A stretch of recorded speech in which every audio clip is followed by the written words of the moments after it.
or that song that we've been Out with it, boy. Yeah, sorry. That song is off of a record that we just released. So the last couple of months we've been working on that. We've been actually working on our first record was more heavy. Our second record is more, I'd say, I hesitate to use the word pop, but it's a little more poppy than some of our other stuff. But we've been working on some heavier tracks just to get out some aggression, I guess. That'll be for the next album. So we'll see how those ones work out. No, is it specifically because you just want to change up and keep it fresh, or like what's the idea behind it? I think it's more about reaching like a wider audience. We played this festival in Toronto during the day where there was a lot of kids out there, and we were playing a lot of the songs from our new album, and these kids were going crazy. They were like 5-year-old kids, and we were having a good time. Really young kids, but they were playing around to it, which made us think maybe we should start writing music for children, but yeah, legal issues. Yeah. Well, I think we like to evolve as artists and as a band. It's never, you hear this all the time, you don't want to just repeat what you've done, so right. Trying to push our writing skills and venture into new territories. Yeah, you see a lot of bands that have a sound and they stick to it religiously, which is not necessarily a bad thing. But like bands for me, like Silverchair with Daniel Johns or the Beatles, they keep writing and they keep trying to just create new music without sticking to a specific genre, which I think can limit a lot of artists. It's funny that you mentioned that because we talked briefly about Silverchair the last interview about Frog Stomp, and then you think of that going to Electric Ballroom, right? Neon Ballroom, sorry, completely different, right? So completely different. It was a big step, and the albums after that, in my opinion, just got so much better with everything they were using. They were using resources like orchestras and stuff, and Daniel Johns just nailed it with his writing. So, well, and the fact that they were getting a little bit older, a little bit more mature as well, right?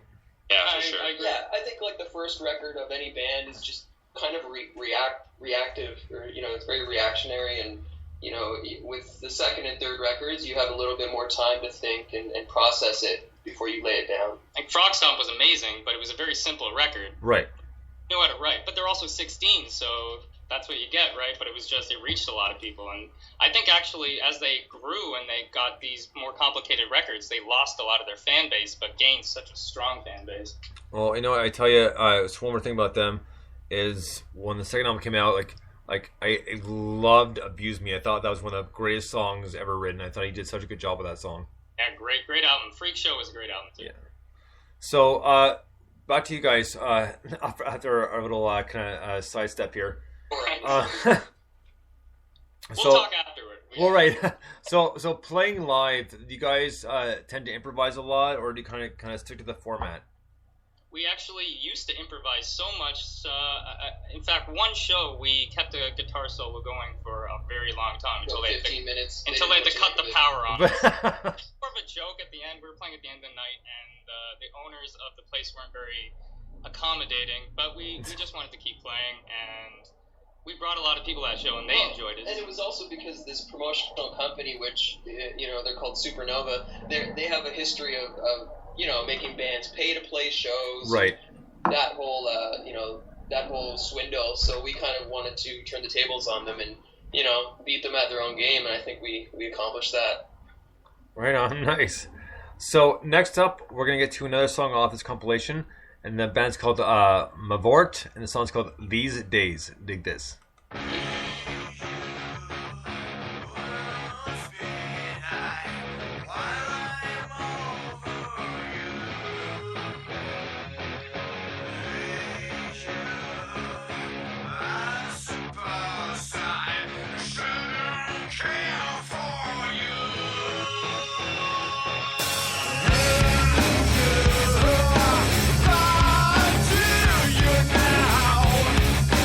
Whoa!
Mavort with These Days. Now, that was a mix of like kind of rock, punk, and some early 80s souling, and that one, I really dug this tune. So, guys, what do you think? I liked it. I like the screaming vocals. We can't hear it because it's through the phone, so it's a little choppy. Right. Yeah, Where do those guys come from? They're in the U.S. I'm just not sure which state they're out of. Oh, there. Yeah. Most of the bands are either the U.S., U.K., or Canadian. So these guys are U.S., but just not sure where. I'll have to check it out. Yeah, no, it sounds cool. They kind of remind us of a local band called Alexis on Fire with the dual screaming vocals. No, good point. And huge fan of Alexis on Fire. Like I said, they put on such a good live show. And even when Dallas Green went solo and like with like Roll Jordan, stuff like that, like he's got a great set of pipes. Oh yeah, You got it. Yeah. Oh, and their side projects we are very fond of as well because they kind of venture more into hardcore punk and some really crusty stuff. So definitely keep an ear out for that. Right. Absolutely. Nolan, Catherine? Go ahead, Alan. Yeah, I thought that was a great tune. A lot of power. Very interesting mood they created. I don't quite know how to describe it, but yeah, I liked it a lot. I would describe it as insistent. I mean, it just had such a great drive to it. I really like the groove on it. Yeah, me too. Phew. Well, I'm glad we're settled on that. Yeah. You get the hormone stamp of approval. Yeah. So, guys, with you guys have, I believe, some shows coming up here soon, and with us, are you guys playing some of the new songs already, like from like the newer stuff you created, or are you still working on the old album?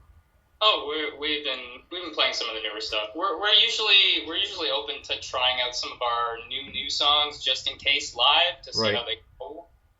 But we still sprinkle in a couple of old tracks. Yeah, usually if we have friends or some people who have been watching us for a few years, they usually yell out songs, and sometimes we accommodate. Sometimes. Fair enough. Now, that being said, now do you guys have a lot of new fans coming out, or is it kind of the same old crowd for a little bit? I think our fan base has been growing slowly. It's usually our same group because we are in a scene with a lot of other bands, and we're all pretty close, so we all go to each other's shows, support, play gigs together. But lately, we've been getting a lot of new fans that have been coming to our shows and really been very complimentary afterwards. Yeah, Toronto's a great place for support. I'm sure, just like New York is, and there's always tons of people looking for the next great band or some band that inspires them to go and play music. So there's never a shortage of new people coming out to shows. And these cities are saturated with bands now. Right. Before it was a handful, now everyone's in a band, but you can usually pick the great ones from the mediocre ones. Now, since you guys are in Toronto, have you guys ever played with or thought about playing with bands like Convoys or the Nursery at all? We played with I Hate Sally one time. What was that other band? The dude from Canadian Idol. Low Level Flight. Low Level Flight. We wish we had that one back. We would have said no to that show. Yeah. Well, my buddy's in that band, so I'm keeping quiet. Oh no, well, but fair enough. No, right on. So I mean, I've seen Convoys. Convoys are in Toronto as well. Right. I saw them at Stinky D's a few years ago, and the Nursery's another band out of Toronto too. They've done very well for themselves. I've seen them in London, not Toronto, but in London as well. So I'm just curious as to how much more the scene has grown in Toronto from the last time I saw it, was like maybe about 2 years ago.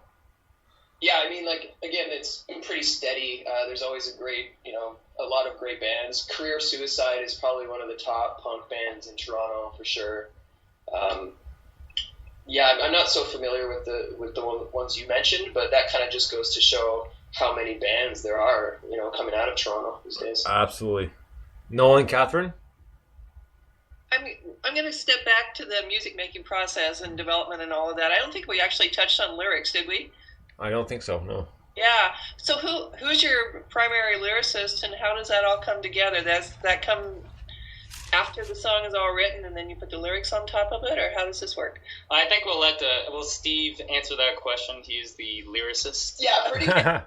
I think usually it is that way. We kind of write the song, the music first, and then lyrics come. I know with the first record, I kind of had, poetry and words written down beforehand, and we kind of just applied it to songs. But now I've completely changed my lyric writing process, and it's kind of following the data art movement, where I just kind of throw random words down on the floor, and I'll form sentences out of that, and we're going to see where that goes. Our new record's going to be very experimental. Yeah, and very much gibberish, if anything. We'll make your own assumptions of lyrics. Either people will think we're brilliant or not too bright. Little off their rocker, those guys. Right on. So, guys, we're going to take a quick little break here, and we're going to get to another song off this compilation. It's a band called Shatters, and the song's called The Hound. Dig this. Awesome.